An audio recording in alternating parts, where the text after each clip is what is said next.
KTN News.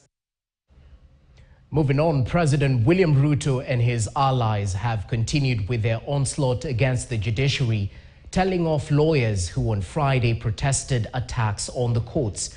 His allies turned the heat on the Law Society of Kenya and Chief Justice Martha Koome for supporting what they termed as judicial impunity in Kenya.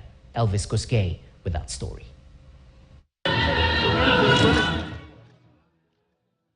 Speaking during an interdenominational church service in E10 in the county of Elgeyo Marakwet, Ruto said the country's development will not be derailed by corruption.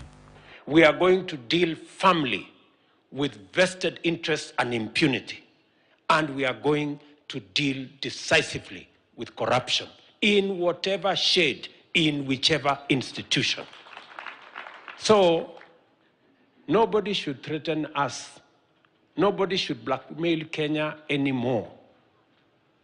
We want to move the country forward, and we are going to ensure that Kenya moves forward. Conversation we are having about corruption and impunity in the judiciary has nothing to do with the independence of the judiciary.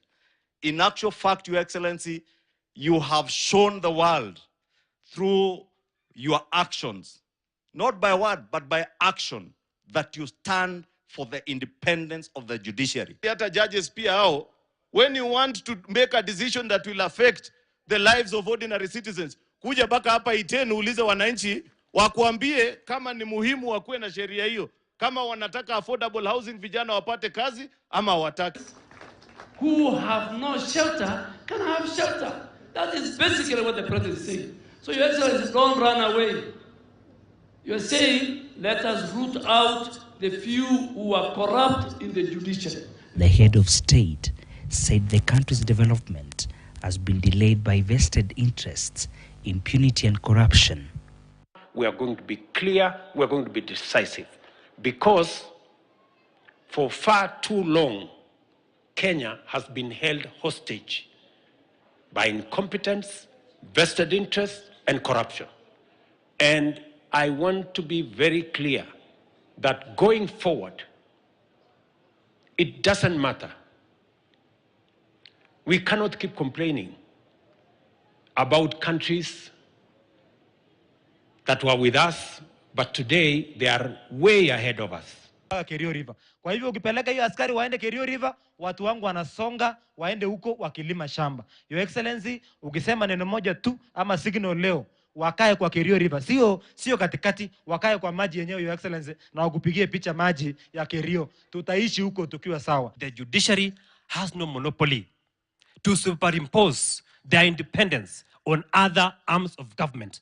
Parliament is independent, the executive is independent, and therefore they must respect the independence of Parliament and of the executive. His deputy Rigathi Gachagua responded to CJ Koome after the head of judiciary challenged the president to table evidence of corruption in the judiciary.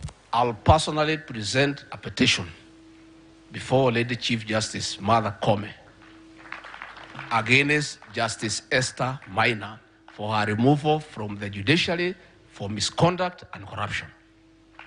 Mimi mwenyewe ndio nitaongoza. Because sasa unajua sasa si ametuuliza. Sasa tuko tayari, mimi ndio nitaongoza kwa executive. Tumewafundisha jinsi ya kuown nyumba. Tayari hiyo nyumba ishaenda kabla haijajengwa. So nani huyu atasimama mbele ya kasi na plan ya president? Mambo ya afya, mtu akufe kwa sababu ya saratani, ati kwa sababu wewe ni judiciary. Tumesema jinsi mwingine alisema juzi, tutapita na hawa.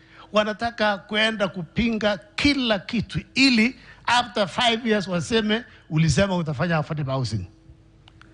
Ulisema universal cover na hujafanya.